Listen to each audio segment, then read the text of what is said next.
On a vu l'autre jour.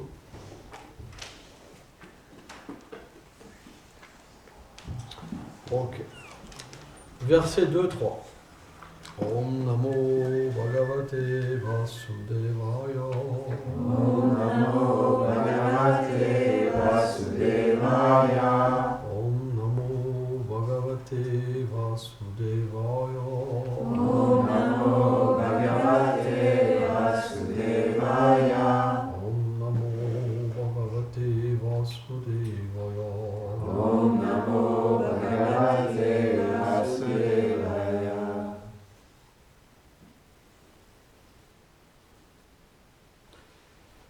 Yasyam Basi Sayanasya. Yasyam Basi Sayanasya. Yogam Nidam Vitam Vataha. Yoga Nidam Vitam Vata. Nabim Raptam Bhuchat Asim. Nabhiratam Bhuchasi. Mavishvam Sichampati. Namavishvasitam Pati. Yasya Bhayavam Samsthane. Yasya Bhayava Samstane. Kalpito Loka Vistara. Kalpito Lokavistara. Tadre Bhagavato Rupam. Tadre Bhagavato Rupam. Vishudam Sadvam Urjitam. Vishudam Sattvam Urjitam. Traduction. Quand Garbhokashayi Vishnu repose sur l'océan causal durant le cataclysme universel, un lotus surgit de son nombril. De ce lotus, Brahma, le seigneur de la création des mondes, tire son origine. Les 14 systèmes planétaires résident dans le seigneur Garbhokashayi Vishnu. Sa forme est composée de pure vertu. Elle est dénuée des qualités de la passion et de l'ignorance. Il est connu comme Hiranyagarbha, la manifestation irradiante du Seigneur Vasudeva. On commençait la teneur est portée ou Oui, c'était on après? commence. Commentaire. Selon Srila Vishvacharya Thakur, quand le Seigneur, dans sa forme de Mahavishnu, développe le désir de s'allonger dans un lieu particulier, il s'étend sur l'océan Karana. Il jette ensuite un regard sur son énergie matérielle, au moment où il respire. Par ce regard, rendant son attention connue, tout s'accomplit simplement par le pouvoir de son désir. Il produit alors le Mahatattva, l'agrégat des éléments matériels, et d'autres éléments, après qu'il crée les univers avec ces éléments. Le deuxième Purusha, Garbhokashayi Vishnu, entre alors en chaque univers. Il s'allonge sur l'océan Garbhodak, qu'il crée à l'aide de sa transpiration divine. Puis il entre dans une transe méditative, un sommeil divin, Yoga Nidra. Il est dit dans le Śrīmad Bhagavatam, l'entière durée des deux parties, le jour et la nuit, de la vie de Brahma, est simplement comme le temps d'un clignement d'œil du Seigneur Vishnu, qui est sans commencement et sans fin, qui est la cause et le maintien de l'univers entier, et qui est libre de tout changement.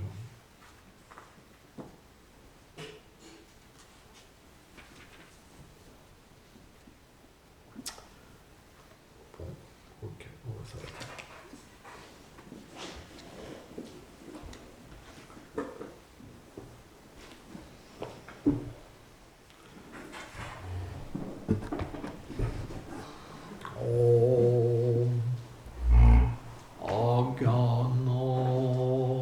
Timirandasya Kranam Jalam Shalakoyo Shakshurumiritam Jena Tasmai Shigulave Namaha Namam Vishnu Padaya Krishna Pestaya Bhutale Shrimati Bhakti Vedanta Swaminiti Namine Namaste Sarasvati Deve Gauravani Pracharine Nirvishesha Sunyavadi Prachatyadi Shattarini.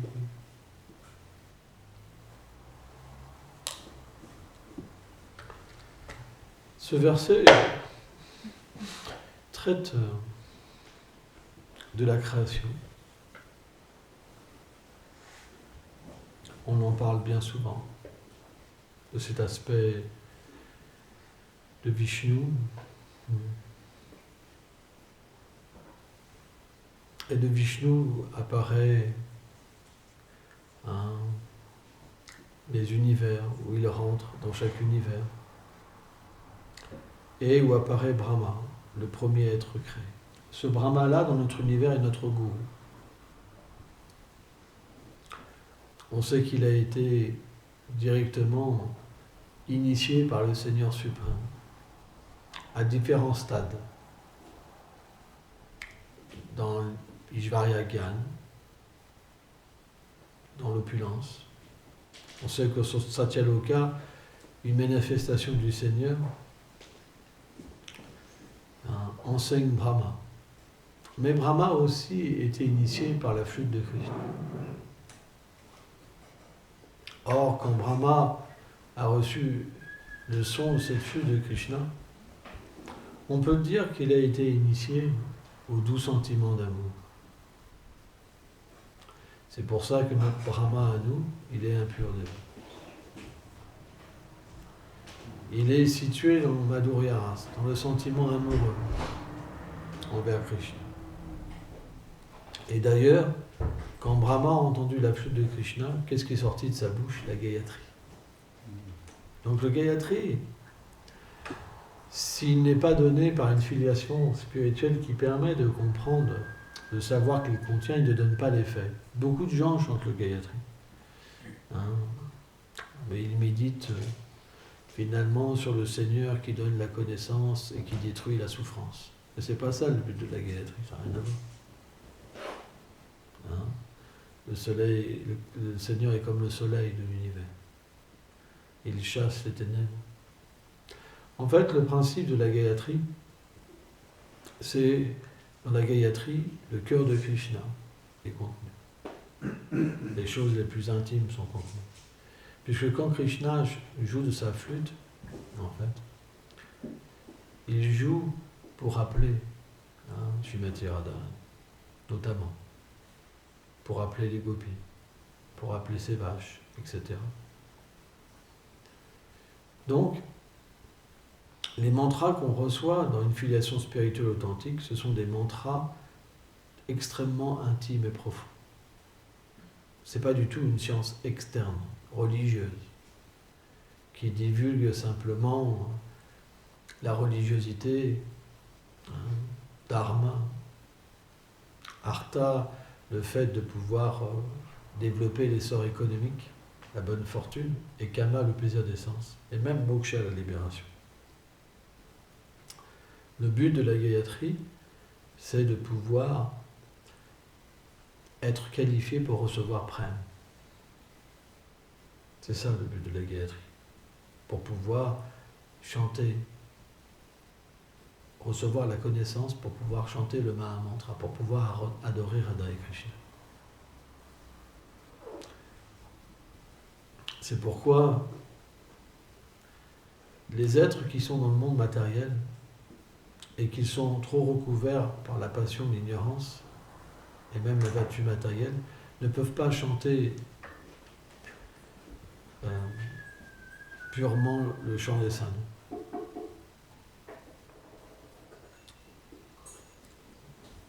Pour que cette purification s'opère, on donne différents mantras et gayatri à travers la filiation spirituelle pour qu'une personne puisse se purifier et obtenir le savoir, le Sambandha-Gyan. Une fois qu'elle comprend qui elle est, alors elle peut chanter sans offense.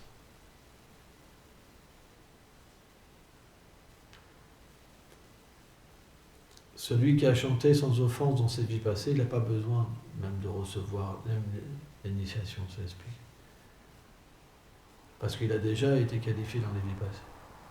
Mais parce que quelqu'un qui est qualifié naturellement, il suit un processus et il aime plaire au Seigneur suprême, naturellement, il accepte un gourou et une initiation. Mais celui qui est qualifié, en fait, de ses vies passées, même s'il n'est pas initié, il peut chanter purement sans offense et réaliser, en fait, sa nature éternelle. Ça, il faut comprendre qu'une telle personne, ça ne vient pas de cette vie. C'est qu'il était déjà qualifié des vies passées. Peu importe de quelle manière cette personne a pris naissance. même si c'est même dans une famille démoniaque. On voit par exemple Prahlad Maharaj, il a été engendré par Hiranyakashipu dans le sein de la reine, du domaine d'Hiranyakashipu, sa reine. Et finalement, quand Hiranyakashipu est parti faire des austérités pour obtenir les bénédictions de Brahma, pour être comme invincible, qu'est-ce que les demi-dieux ont fait? Quand ils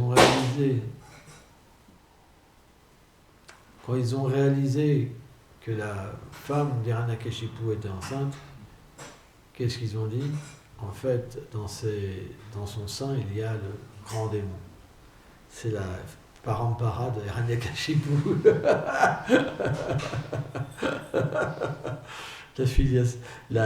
Le prolongement d'Hiranyakashipu. Donc ils sont venus pour tuer l'enfant. Et parce que le Seigneur est miséricordieux et que dans le sein de sa mère, il y avait un grand démon, alors Narada Muni est venu pour protéger. Il a dit à Indra, il dit, qu'est-ce que tu fais, Indra? Tu ne peux pas être si bas. Hein?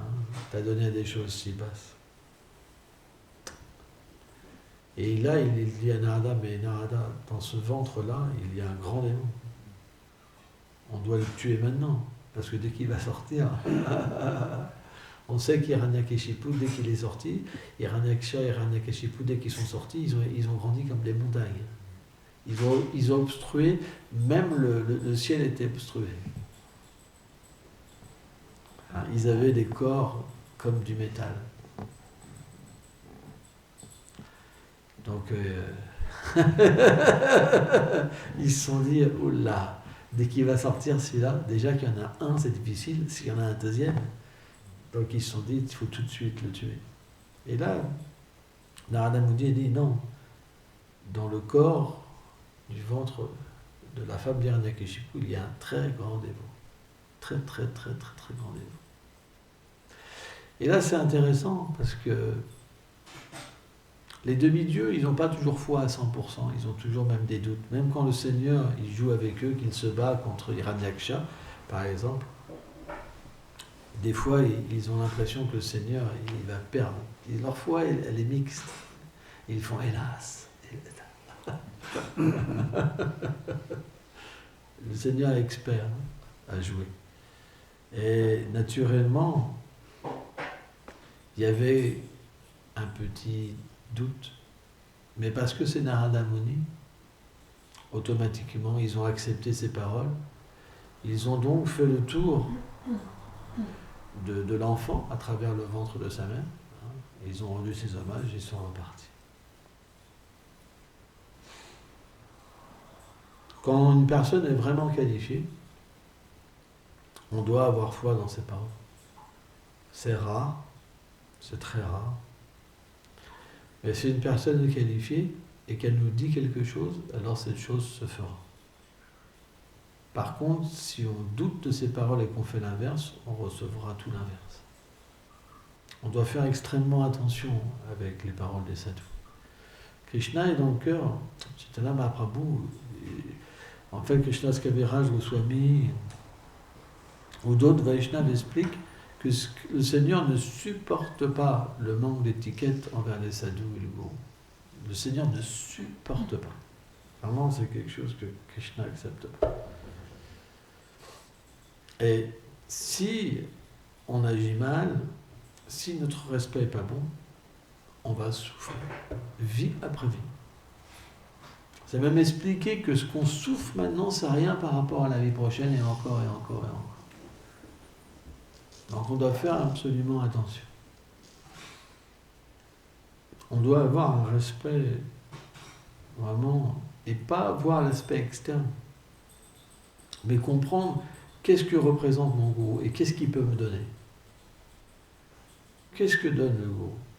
Il ne donne pas la religiosité, il ne donne pas l'essor économique, il ne donne pas le plaisir d'essence. Qu'est-ce qu'il donne? Il nous donne la connaissance de notre relation avec Radha et Krishna et le moyen de devenir introduit dans les divertissements du Seigneur. C'est tout ce que le gourou donne. S'il n'y a pas ça dans le cœur du gourou, ce n'est pas un gourou qualifié. Alors bien sûr, on se dit, mais qu'est-ce qu'on fait si on est tombé sur un maître spirituel qui n'a pas cette qualification? Le Seigneur fera les arranges.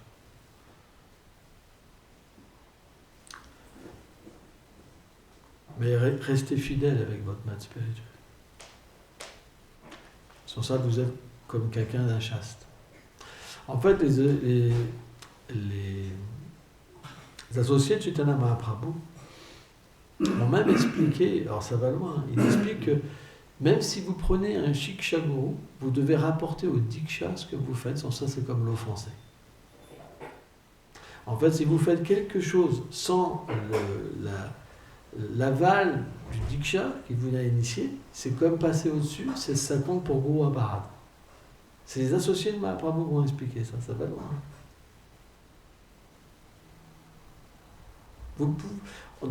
En fait, dans le domaine de la bhakti, on ne peut pas faire ce qu'on veut. Le Seigneur est dans le cœur, il y a des lois. C'est pour ça que certains dévots, ils font aucun avancement, ils rencontrent que des problèmes dans leur dévotion. Ils refont la même chose à chaque fois. Ils rencontrent des problèmes, ils refont la même chose. Vie après vie, vie après vie, vie après vie. Dès que leur gourou ne leur donne pas la satisfaction de tout ce qu'ils veulent, ils vont voir un autre, et un autre, et un autre. Ils vont de misère en misère.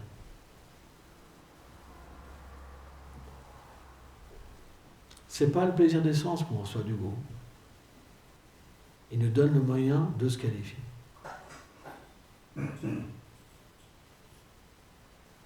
Il nous donne le moyen de se purifier. Donc, qu'est-ce que dit Srila Bhaktivinoda Thakur, Srila Bhaktivedanta Swami Prabhupada, ou Vishwanath Chakravarti Thakur? Il dit que le devoir du gourou, c'est de reprendre le disciple. C'est son devoir. C'est comme un père. Le rôle d'un père, c'est reprendre son enfant. Il y a une éducation qui doit être là. Et l'éducation, qu'est-ce que c'est? Selon Srila Shabbadev, c'est que si on n'est pas qualifié pour donner Krishna, on ne devrait même pas être un père, un professeur, un gourou.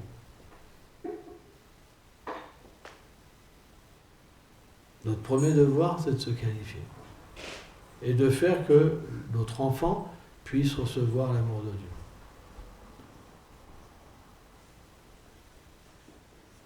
Sans ça, on amène les êtres où?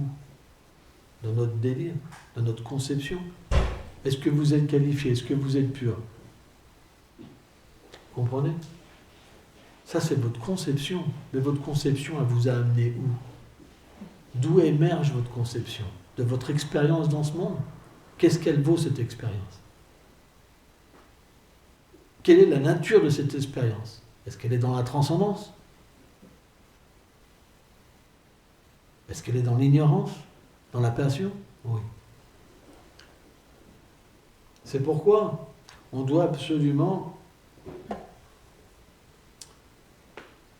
calquer notre existence sur les Écritures. Les Écritures, ils vont nous permettre d'obtenir une intelligence au moins dans la vertu. L'intelligence dans la transcendance, c'est dans le corps transcendantal. C'est ce qui nous permet... en fait, l'intelligence transcendantale, c'est directement lié aux associés du Seigneur. Par exemple, quand on est dans un groupe et qu'on sert, par exemple, Lalita Sakhi, Rupa Manjari, on est directement connecté à leur cœur. Ça, c'est l'intelligence transcendantale. Dans le monde matériel, quand on est situé dans la vertu, on est connecté à l'âme suprême. Et on reçoit l'intelligence du Seigneur suprême.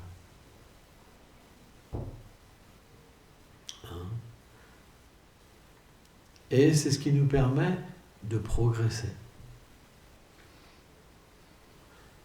Donc, le Srimad Bhagavatam va nous permettre graduellement, si on se rappelle, ou la Bhagavad Gita, si on se rappelle de ces enseignements et qu'on calque notre vie sur ces enseignements, automatiquement, ça va nous élever au-delà de l'ignorance, au-delà de la passion, et ça va nous amener au niveau de la vertu. Et dans la vertu, en fait, toute la connaissance se manifeste. On peut voir le Seigneur à travers la connaissance, on peut entendre le Seigneur, on peut goûter le Seigneur, on peut toucher le Seigneur jusqu'à un certain niveau. Mais on devient comme plus séparateur. On devient relié. Et à partir de là, naturellement, la foi devient forte. La foi devient très forte. Et qu'est-ce que nous apprend ce Seigneur suprême? C'est l'amour qu'il a pour ses dévots. C'est un principe. Quand on est proche de Krishna, on comprend la position des dévots. Et automatiquement, on va désirer servir les dévots du Seigneur.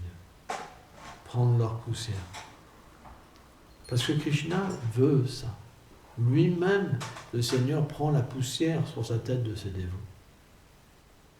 On voit Bhaktisiddhanta, c'est ce qu'il a dit quand les Babaji, ils voulaient traîner le corps de Gorkishore Babaji Maharaj dans les rues de Navadvip. Il a dit, mais qu'est-ce que vous faites, bande de fous? Même Krishna Chandra, il désire mettre la poussière des pieds de Babaji Maharaj sur sa tête, et vous voulez traîner son corps dans les rues de Navadvip, vous êtes des fous. Donc, une connexion avec le Seigneur, ça veut dire une connexion avec son cœur. Et son cœur, c'est ses dévots.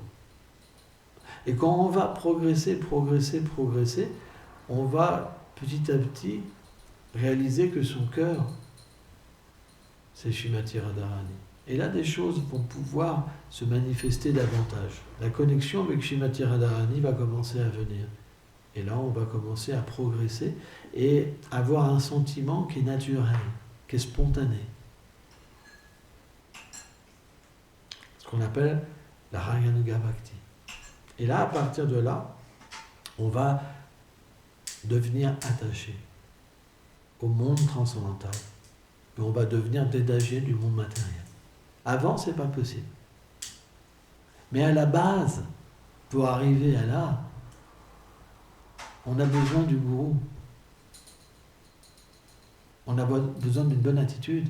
Ça se passera jamais. Moi, j'entends par exemple de nombreux dévots qui viennent me voir en me disant qu'ils souffrent, etc.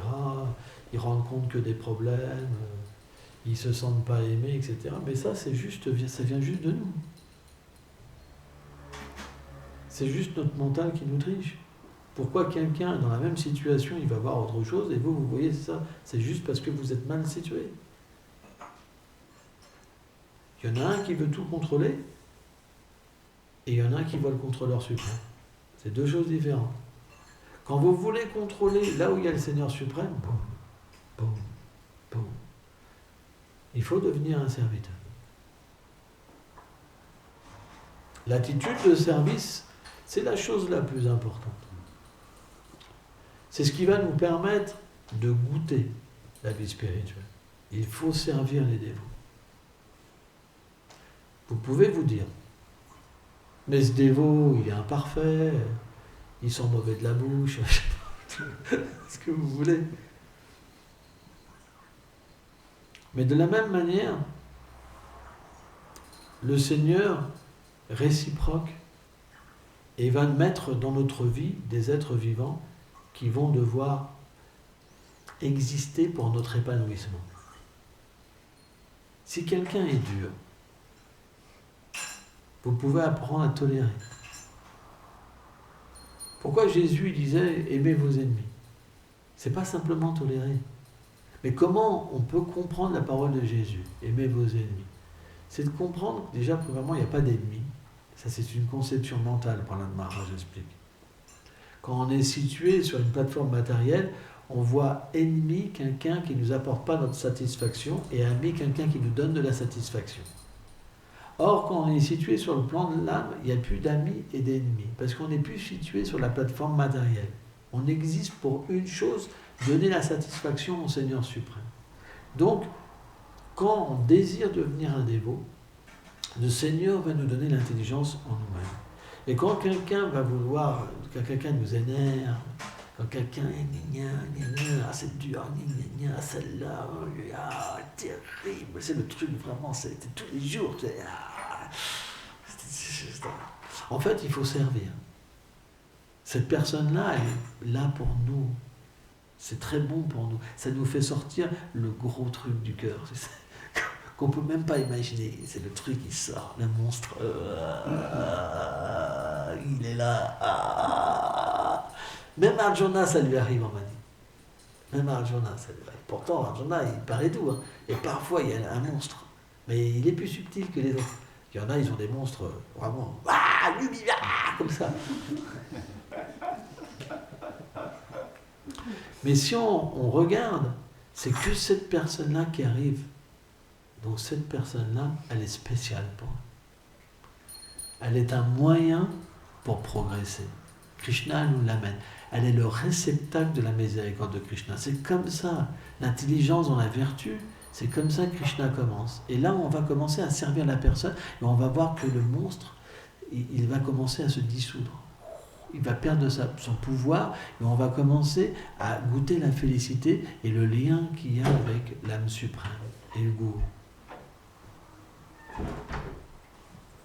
Et on va commencer à réaliser que partout il y a du nectar, que partout on peut progresser, que partout on peut apprendre. Le gourou est partout. Ça, c'est le plan de la vertu.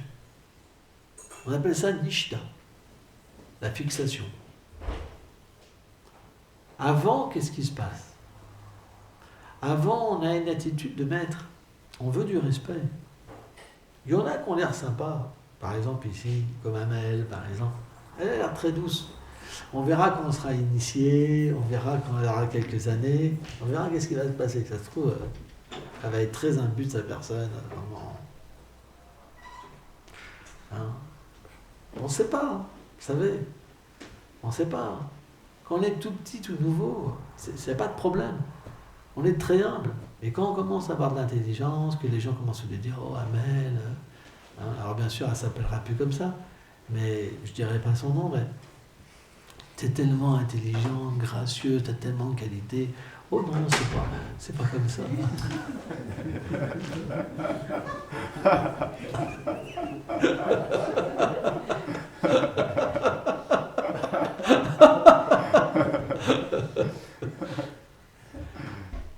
Et quand elle verra une autre personne lui dire « Oh, tes clashs, je ne supporte pas. Je sais pas, il y a un truc, vraiment, dès que tu parles, ça me dérange. » Là, on verra. C'est là le test viendra. C'est là que le test vient. C'est jamais au début. Tout paraît beau au début. Tout le monde est très humble. Donc, il faut garder cette âme de serviteur. Ne considérez pas quelqu'un comme jeune. Ne considérez pas quelqu'un comme nul. Mais voyez un moyen de servir. Servez les Vaishnavas, les petits, les grands.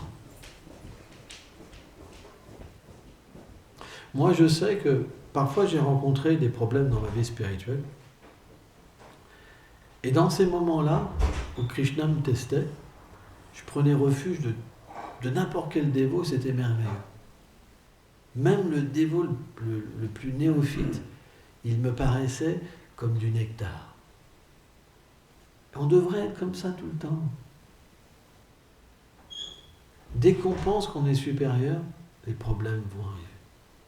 On vous cherchera du respect. C'est la seule raison pourquoi on ne se plaît pas, on ne se sent pas bien dans la maison du Seigneur. Parce qu'on oublie le Maître suprême. Et on se met à la place. C'est pourquoi la vie spirituelle est tellement simple. La petitesse.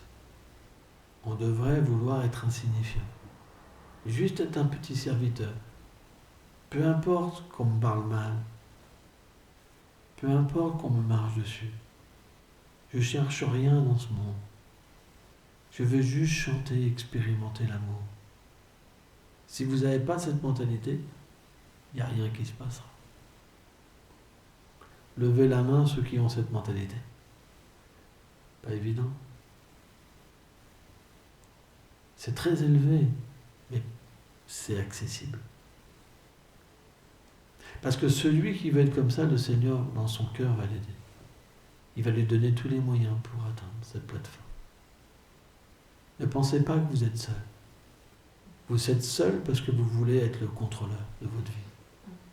C'est pour ça que vous êtes seul. Mais dès que vous voulez être un serviteur, alors Krishna vient et vous aide. Parce que ça lui plaît. Parce qu'il veut donner du plaisir à ses dévots.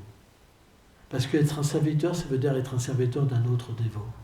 Et là, le Seigneur, il est très avide de pouvoir servir ce dévot à travers un autre dévot. C'est pourquoi vous n'êtes pas seul. Si vous êtes seul, c'est parce que la mentalité mauvaise a pris le dessus sur vous. Il y a un monstre à l'intérieur de vous-même qui a pris le dessus.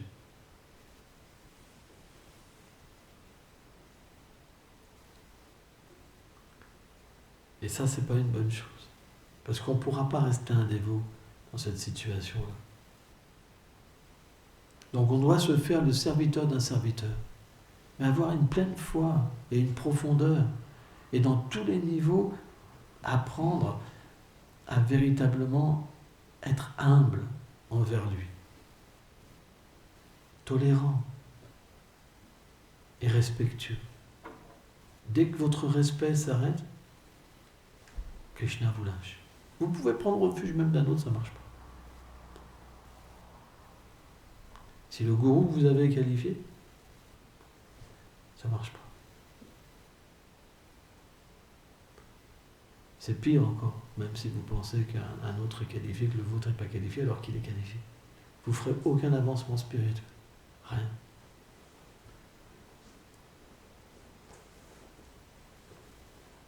Le Seigneur est prêt à vous aider. Il est prêt à tout vous donner.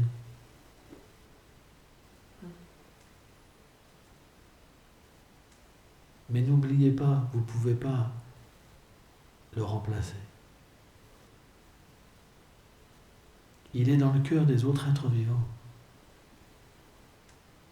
Si votre attitude envers les autres êtres vivants n'est pas bonne, alors cette connexion, elle s'arrêtera.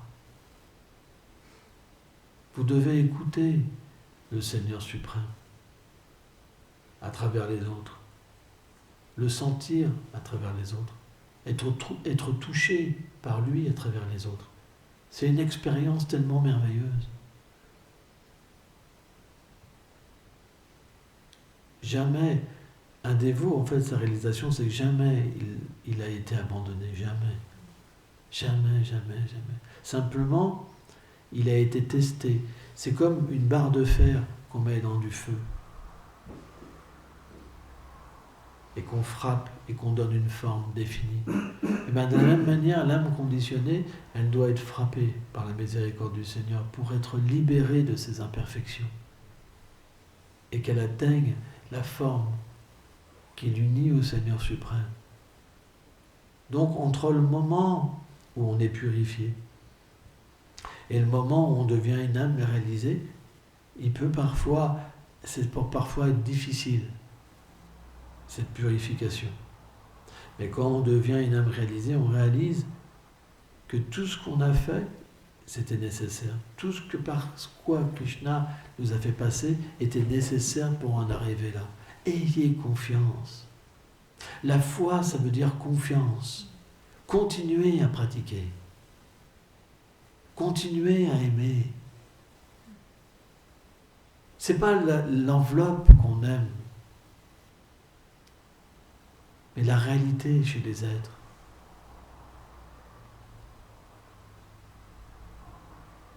De la même manière que le Seigneur a été miséricordieux, soyez miséricordieux envers les autres. Et vous verrez, notre société sera tellement belle. Pourquoi elle n'est pas parfaite? C'est parce qu'il y a des personnes qui veulent du pouvoir encore. Et à cause de ce pouvoir, ils ne peuvent pas avoir un lien avec le Seigneur dans leur cœur. Et à cause de ça, ils souffrent, ils sont misérables. Comme Victor Hugo, il a fait un film Les Misérables. Eh bien, même Jean Valjean, il a réussi à aimer. Pourtant, c'était un bagnard. Il s'est attaché à une petite fille, il a découvert l'amour avec la petite fille. Que dire avec Dieu? On peut changer complètement.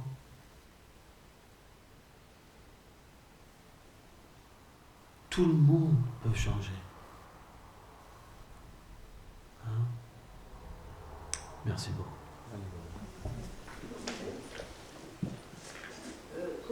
Une question. Comment un disciple fait quand l'instruction de son Shiksha Guru n'est pas en accord avec celui du Diksha Guru, avec celle du Diksha Guru? Comment le disciple fait si l'instruction du Shiksha Guru n'est pas en accord avec le Diksha Guru? C'est pas possible. Parce que si le Diksha Guru est qualifié et que le Shiksha Guru est qualifié, ça ne peut pas être en désaccord. C'est qu'il y en a un qui est pas... C'est bizarre, c'est pas possible. Parce qu'en fait, l'inspiration du Guru, elle vient toujours de Chaitya Guru. Ça s'harmonise tout le temps. Ça s'harmonise. Par contre, si un gourou, il veut le pouvoir, il veut des disciples, alors c'est là que la désharmonie arrive. Et ça arrive souvent. C'est pas que tous les gourous sont purs. La pureté, c'est rare. La pureté est très rare. Donc à ce moment-là, il peut y avoir une désharmonie. Mais sans ça, non.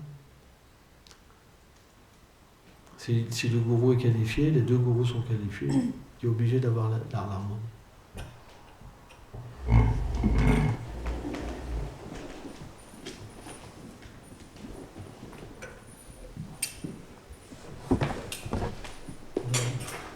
Il faudrait que je téléphone à personne d'Almara. Ouais. Ça fait longtemps que je ne l'ai pas vu. Il faudrait qu'on puisse Ok, je vais demander.